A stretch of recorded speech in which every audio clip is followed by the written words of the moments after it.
Right রাত্রি 12:20 বাজে। আর এখন আমি হালকা করে রেডি হয়ে বসে পড়েছি ফেসবুকের টিপস রিলেটেড ভিডিও করতে। এখনও শুরু করিনি, জাস্ট শুরু করব। সংসারের সমস্ত কাজবাজ গুছিয়ে 2 মেয়েকে খাইয়ে দাইয়ে ওদেরকে শুইয়ে তারপরে আমি রেডি হয়ে তারপরে বসেছি ভিডিও শ্যুট করতে।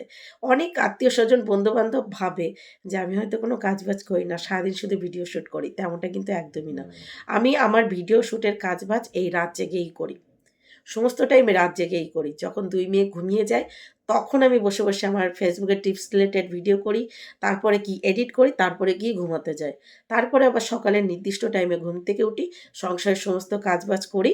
তারপরে আবার 2 মেয়েকে সাথে নিয়ে মাম্মামের স্কুলে ছুটি। তারপরেও আমাকে দিন শেষে শুনতে হয় আমি সংসারে কোনো কাজ করি না। তো সেটা বড় কথা না। শুনেছি, শুনবো, শুনতে হবে। কথা হচ্ছে হলো এই যে, যে সমস্ত নতুন বন্ধুরা ভাবছো এই প্ল্যাটফর্মে কাজ করবে কিন্তু সময় করে উঠতে পারছো না। সময়টা তোমরা ঠিক বার করে নিতে পারবে যদি তোমাদের ইচ্ছা শক্তি থাকে। যদি তোমাদের ইচ্ছা থাকে তাহলে তোমরা ঠিক একটা সময় বার করে নিতে পারবে। আমি যেমন এই সময়টা মনে হয় আমার সবথেকে নিরিবিলি আমার সময়। একটু ঘুমের প্রবলেম হবে, একটু প্রবলেম হবে, অ্যাডজাস্ট করে নিতে হবে। কারণ এছাড়া আমাদের কোনো উপায় নেই। আমরা ঘরের কাজকর্ম বাচ্চাদেরকে রেখে বাইরে গিয়ে কাজকর্ম করতে পারবো না। তো ফেসবুক যখন আমাদের একটা সুযোগ দিয়েছে, তো সেই সুযোগটা কাজে লাগাতে হবে, তাই না? তো দেখো আমি এই কাজে লাগাচ্ছি। তো চলো ভাট বকবো না। আমার শরীরটা যেহেতু ভালো না, একটু গলার অবস্থা আজকে ঠিক হয়েছে। মেডিসিন নিয়ে, ভেপার নিয়ে, অনেক কিছু নিয়ে। কারণ কালকে আমি কোনো ভিডিও শ্যুট করতে পারিনি। কালকে 102 জ্বর ছিল। সাথে গলার অবস্থা পুরো খারাপ ছিল, পুরো বসে গেছিল। তো আজকে তাড়াতাড়ি কয়েকটা ভিডিও শ্যুট করার আছে, করে নিই। তো তোমাদের সকাল থেকে দেখা হচ্ছে। কারণ কালকে মামামের পরীক্ষা আছে। কালকে মামামের পরীক্ষা আছে। মামামকে স্কুলে নিয়ে যেতে হবে। আর দুষ্টুকেও নিয়ে যেতে হবে। আর সংসারের সমস্ত কাজ-বাজ তো এই একা হাতেই সামলাতে হবে। সব মিলিয়ে চলো, সকালে দেখা হচ্ছে। এখন চলো, good night, tata. Hello, good morning. রাত্রি 2টোর সময় ঘুমিয়ে এই যে সকাল 6:20 ঘুম থেকে উঠে পড়েছি। ঘুম থেকে উঠে রান্নাঘরে গিয়ে গ্যাস ওভেনটা মুছে ভাত বসিয়ে তোমাদের সামনে চলে এসেছি। এবার চলো টুকটুক করে সমস্ত কাজবাজগুলো গুছিয়ে নিই। কারণ আজকে মামামকে নিয়ে আমাকে স্কুলে যেতে হবে। আর সাথে দুষ্টুকেও নিয়ে যেতে হবে। দুষ্টুকে আজকে আর বাড়ি রেখে যাবো না। কারণ মামামের পরীক্ষা, ওর 2টোর সময় ছুটি হবে, তো একেবারে নিয়েই বাড়ি ফিরবো। সব মিলিয়ে বুঝতেই পারছি একটু চাপ আছে। এখনও 2 মেয়ে আর মিস্টার প্রদীপ ঘুমাচ্ছে ঘুমাচ্ছে ঘুমাচ্ছে। চলো আমি গুছিয়ে নিই। আর এখন কি কথাটা বোঝা যাচ্ছে একটু হলো? কালকের থেকে কিন্তু আজকে গলাটা মোটামুটি ভালো আছে। কালকের থেকে আজকে কথাটা মোটামুটি শোনা যাচ্ছে, এটা আর কি। তো দেখো যা যা রান্না বান্না হবে ফ্রিজ থেকে সবজি বার করে সেই সবজিগুলো কেটে নিয়েছি। এখানে পুঁই মিটুলি, বেগুন আর আলু কেটে নিয়েছি, এটা চচ্চড়ি করব। আর এখানে মাছের তরকারি রান্না করার জন্য পটল আর আলু কেটে নিয়েছি। আর ফ্রিজে কালকের পাশে মাছ ছিল, সেটা বার করে নিয়েছি। এটা আগে আগে বার করে জলে ভিজিয়ে রাখতে হতো, ভুলে গেছি। বাপরে, ফ্রিজ থেকে সবজিগুলো বার করে কাটছি, কাটাই যাচ্ছে না, ঠান্ডা ঠান্ডা সবজি। তো এই যে ঝটপট করে সবজিগুলো সব ধুয়ে নিয়েছি। আর এই যে মাছটা জলে ভিজিয়ে রেখেছি, বরফটা ছাড়ুক। আর ততক্ষণে দেখো বেসিংয়ে এক বেসিং থালা বাসন ছিল, সেগুলো সমস্তটা মেজে নিয়েছি। এবার ধুয়ে নেব। কালকে রাত্রে না মেজে রাখতে পারিনি, যেহেতু গায়ে ধুম জ্বর, তারপরে গলাটা বসে গেছে, সেই জন্য জল ঘাটার কাজগুলো করিনি। সেই সকাল উঠে করতে হচ্ছে। সকাল আর রাত একই তো হলো, তাই না? গায়ে মাঝে মাঝেই 102 জ্বর চলে আসছে, গলাটা পুরো বসে গেছে, তার উপরে টনসিল হয়েছে। জল ঘাটার কাজ করলে আরও তো হবে, সেই জন্যই রাত্রে বিশেষ করে করিনি। তো সমস্তটা মেজে নিয়েছি, চলো এখন ঝটপট করে ধুয়ে নিই। তারপরে তাড়াতাড়ি করে রান্নাঘরে যেতে হবে। ওদিকে 2 মেয়ে ঘুম থেকে উঠে গেছে, ওদেরকে কিছু খেতে দিতে হবে, বাসি ঘরের কাজবাজ গোছাতে হবে। সব মিলিয়ে প্রচুর চাপ, প্রচুর চাপ। গুড মর্নিং দুষ্টু। গুড মর্নিং মাম্মাম। Good morning. ব্রাশ করেছো? কি খাবে? দুধ কমপ্লেক্স খাবে। মামাম কি খাবে? এদিকে তাকিয়ে বলো। দুধ কমপ্লেক্স খাবে। আচ্ছা, আজকে ঘরের বিছানা কে গুছিয়েছে? দিদি গুছিয়েছে। আর লাস্ট ঘুম থেকে কে উঠেছে? লাস্ট ঘুম থেকে কে উঠেছে? তুমি উঠেছো। যে লাস্ট ঘুম থেকে উঠবে সে বিছানা গোছাবে, ঠিক আছে? ঠিক। যে লেট করে ঘুম থেকে উঠবে সে বিছানা গোছাবে। তো এই যে আমার 2 মা জননী ঘুম থেকে উঠে ব্রাশ করে এই যেখানে রৌদ্র বসে আছে, দুধ গরম হচ্ছে, দুধ কর্নফ্লেক্স দেবো। আর আমি দেখো মাম্মাম বিছানা গোছানোর পর আমি কোলবালিশগুলো নিয়ে রৌদ্রে দিয়ে দিয়েছি। শীতের দিনে না একটু বালিশগুলো রোদ্রে দিলে ভালো হয়, তাই না? না বছর আমি তোমাদের জন্য ব্রেকফাস্টটা দিয়ে দিচ্ছি, ঠিক আছে? তো দেখো এদিকে কিন্তু আমার ফাইনালি রান্নাবান্না কমপ্লিট। পটল আলু দিয়ে মাছের তরকারি আর বেগুন আলু দিয়ে পুঁইশাকের মিটুলি ভাজা, উচ্ছে ভাজা, আর পাশাপাশি হলো এই যে রুটি। এইবার চলো দুই মেয়েকে ঝটপট করে ওদের ব্রেকফাস্টটা দিয়ে দিই। ব্রেকফাস্টে আজকে অন্য কিছু দেবো ভেবেছিলাম, কিন্তু সেটা আর হলো না। তো তাড়াতাড়ি করে দুধ গরম করে দুই বোনের জন্য এই যে দুধ কর্নফ্লেক্স রেডি করে নিলাম। চলো এবার ওদেরকে ঝটপট করে দিয়ে দিই, তারপরে বাদবাকি কাজবাজগুলো ঝটপট করে গুছিয়ে নিই। বাবা, সকাল সকাল এত ব্যস্ততা থাকে, আর সেই ব্যস্ততার মধ্যে তাড়াহুড়ো করে সমস্ত কাজবাজ গোছাতে গোছাতে না পুরো হাঁপিয়ে যায়, পুরো হাঁপিয়ে যায়। তো যাই হোক, দুই মেয়েকে ব্রেকফাস্ট করতে দিয়ে এই যে আমি আমার জন্য একটা মানে চা আর রুটি নিয়ে এসেছি। যেহেতু জ্বরের ওষুধটা খেতে হবে, আর সাথে ওই যে গলায় ইনফেকশন হয়েছে তারও ওষুধ খেতে হবে, তো খালি পেটে তো খাওয়া যাবে না। এটুকু খাবো, খাওয়া দাওয়া করে ওষুধটা খাবো, তারপর দুই মেয়েকে স্নান করাবো, নিজে স্নান করব। মানে দুই মেয়ের জন্য গরম জল বসিয়ে দিয়েছি, এটা খেতে খেতে গরম জল হয়ে যাবে। ওদেরকে স্নান করিয়ে নিজে স্নান করে গোপালের পুজো দিয়ে দুই মেয়েকে সাথে নিয়ে বেরিয়ে পড়বো। গলার অবস্থা খুব খারাপ, খুব খারাপ। পরশুদিন তো গলা থেকে কোনো স্বরই বার হচ্ছিল না, কোনো স্বর বার হচ্ছিল না। কালকে দুপুরের পর থেকে দেখছি একটু একটু করে মানে কথা বলতে পারছি, তবুও বেশি কথা বলতে একটু হলেও কষ্ট হচ্ছে। তো কি আর করা যাবে। আগের দিন মিস্টার প্রতিদেব ছুটি নিয়েছিল, আর ছুটি নিতে পারবে না, ওনার অফিসে যেতেই হবে। আর মায়েদেরই তো দায়িত্ব, শরীর খারাপ থাক আর ভালো থাক সমস্ত মায়েদেরই হ্যান্ডেল করতে হয়, তাই না? তবুও একটা দিন মামামের স্কুলে যেতে হয়নি, সেটা আমার কাছে অনেক। সংসারের সমস্ত কাজবাজ আমি গুছিয়েছি, মিস্টার প্রতিদেব শুধু মামামকে স্কুলে নিয়ে গেছিলো। আজকে আর নিয়ে যেতে পারবে না, আমাকেই যেতে হবে। সব মিলিয়ে বুঝতে পারছো একটু হলেও চাপের আছে, কারণ গলাটা না খুব যন্ত্রণা করছে, ইনফেকশান হয়ে গেছে। ডাক্তার বললো ইনফেকশান হয়ে গেছে, তো অ্যান্টিবায়োটিক দিয়ে দিয়েছে, বললো খাও, এক সপ্তাহের মতো ইনফেকশান ঠিক হয়ে যাবে। তো যতটা পারবে এই মানে ডাক্তার বলে দিয়েছে যতটা পারবো গলায় যাতে হাওয়া না লাগায়, গলায় সবসময় কিছু একটু এরকম চেপে রাখতে। এই সাইডটা দেখেছো পুরো ফুলেছে, এই যে দেখো ডান সাইডটা পুরো ফুলেছে, পুরো টনসিল হয়ে গেছে, আর প্রচণ্ড যন্ত্রণা করছে। তো যাই হোক, তোমাদের সাথে গল্প করতে গেলে দেরি হয়ে যাবে, এটা খেয়ে নিই, তারপর ধীরে সুস্থ বাঁধবে কি কাজ বাজগুলো চলো গুছিয়ে নিই। কারণ আজকে দুপুর 2টো পর্যন্ত মামার স্কুলে ওয়েট করতে হবে, মানে সেই আগের মতো। ফাইনালি সকাল 10টা 10-এর মধ্যে সংসারের সমস্ত কাজবাজ মোটামুটি গুছিয়ে দুই মেয়েকে স্নান করিয়ে ওদেরকে রেডি করিয়ে নিজেও স্নান করে রেডি হয়ে গোপালের পুজো দিয়ে এই যে গোপালের নাম নিয়ে বেরিয়ে পড়লাম অটো স্ট্যান্ডে অটো ধরার উদ্দেশ্যে। চলো যাওয়া যাক, কি জানি আজকে কি ভোগান্তি অপেক্ষা করছে।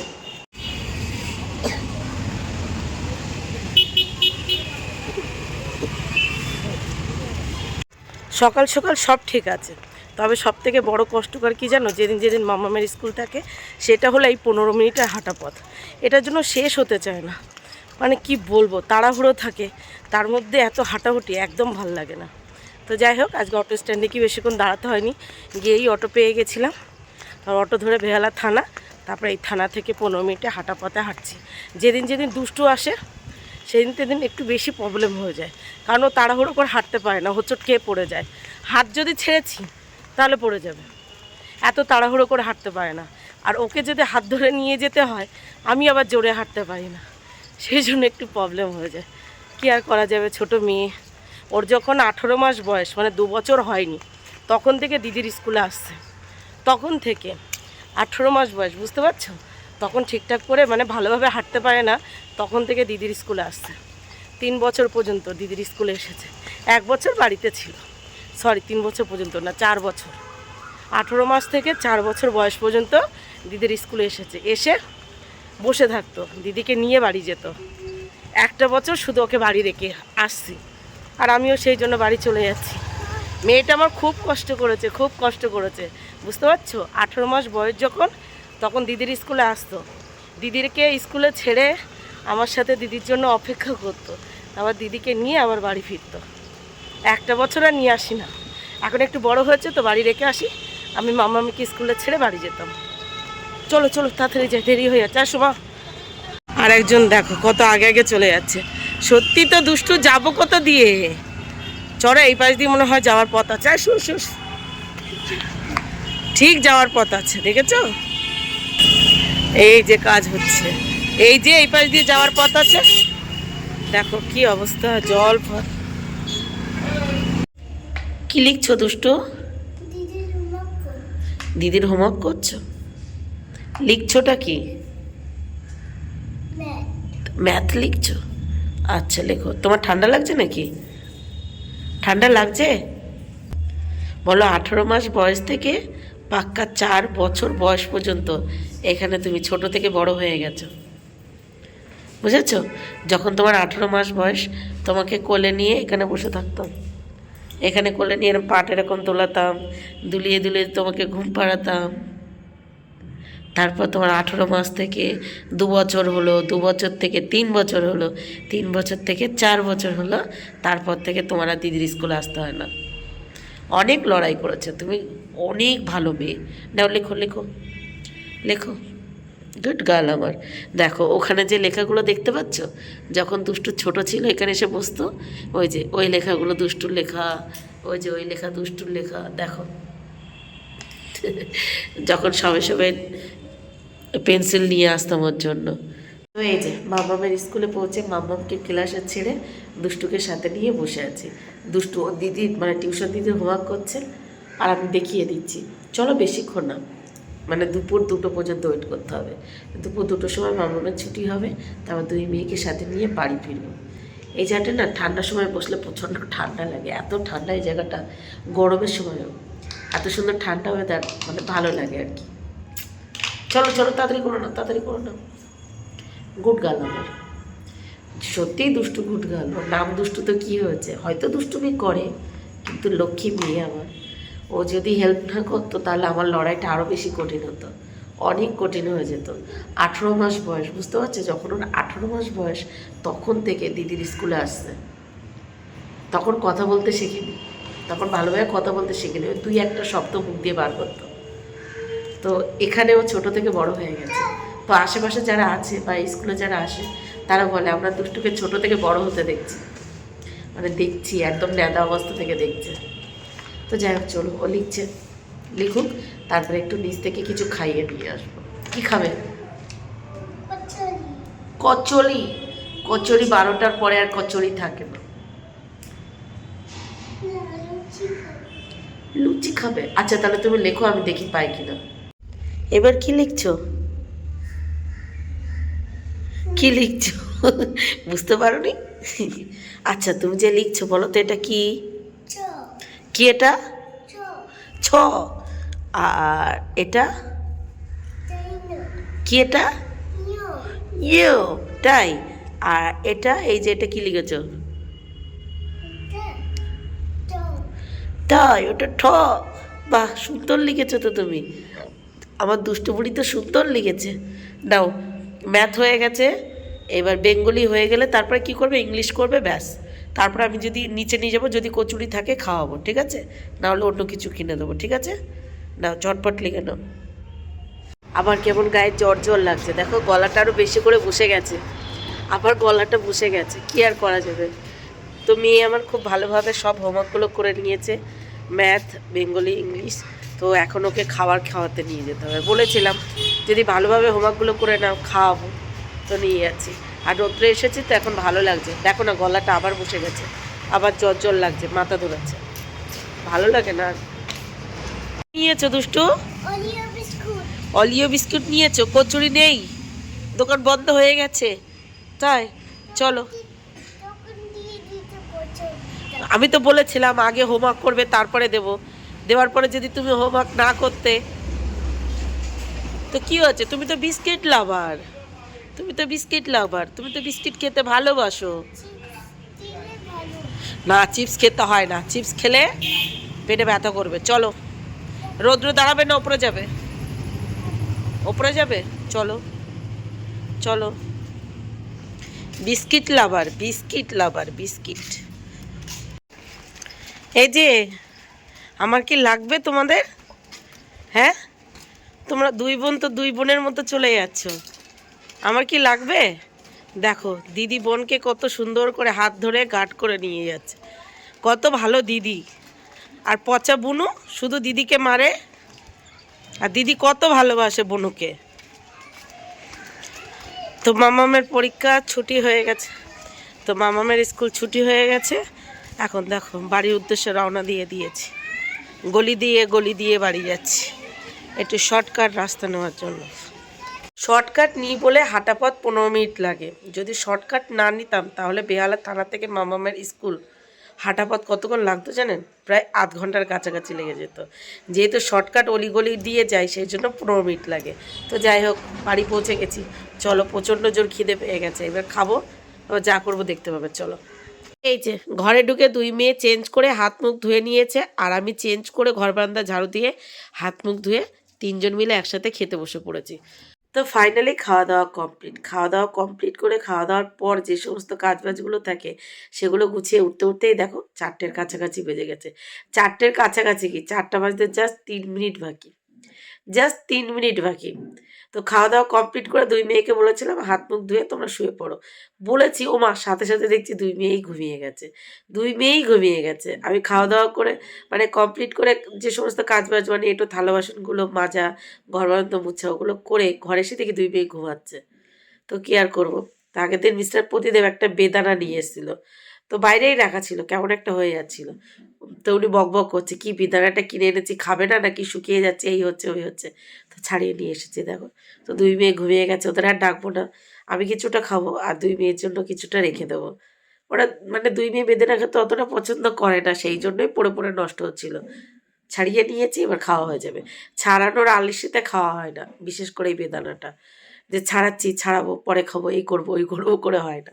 তো যাই হোক, আমি এখন একটু বসেছি ফেসবুক পেজে লাইভ করতে। এখানে কিছুক্ষণ লাইভ করব, তারপর মামাকে পড়াতে আসবে। তার মামামের পরীক্ষা বলে রাত্রেবেলা এখন লাইভ করা হচ্ছে না, তো মনে হলো এখন লাইভ করে নিই। এখন সময় পেয়েছি যখন, এখন তাহলে ফেসবুক পেজে লাইভ করে নিই, তাই না? কারণ সন্ধ্যাবেলায় দুষ্টু টিউশন দিয়ে আসা, নিয়ে আসা, মামাকে পড়ানো, আরও কিছু কাজ বাজ থাকে, সব মিলিয়ে সময় করে হচ্ছে না আর কি। বিশেষ করে পরীক্ষা বলে সেই জন্য আরও হচ্ছে না। তো সব মিলিয়ে চলো আমি লাইভটা করি আর তোমরা সঙ্গে থাকো। আর সাথে evening Soma. Good evening. Good evening মামাম। গুড ইভিনিং বলো। গুড ইভিনিং বলো। দেখো আমার দুই মা জননী ঘুমাচ্ছিল আর আমি লাইভ করছিলাম। 1 ঘন্টা 10 মিনিটের মতো লাইভ করেছি। তারপরে মামামকে মামামের পিপি পড়াতে চলে এসেছে। মামাম ঘুম থেকে উঠে চোখ মুখ ধুয়ে এই যে পিপির কাছে বই নিয়ে বসে পড়েছে। আর এক মা জননী ঘুম থেকে উঠে এখন রেডি হচ্ছে। কোথায় যাবে? নাও, গুছিয়ে নাও। আর বিছানায় বসে চিপস খেয়েছো, বিছানায় প্যাকেটটা রেখে দিয়েছো? হ্যাঁ। এবার দিদির চিপসটা আছে, দিদিরটা কিন্তু দিদি খাবে, ঠিক আছে? চলো গুছিয়ে নাও। চলো আমি বিছানাটা একটু গুছিয়ে নিই। তা আজকে কি তোমার ঠান্ডা লেগেছে? হ্যাঁ, ঠান্ডা লাগছে একটু একটু? হ্যাঁ, চলো টাটা। পড়া হয়ে গেলে ফোন করতে বলবে দিদিকে, ঠিক আছে? চলো।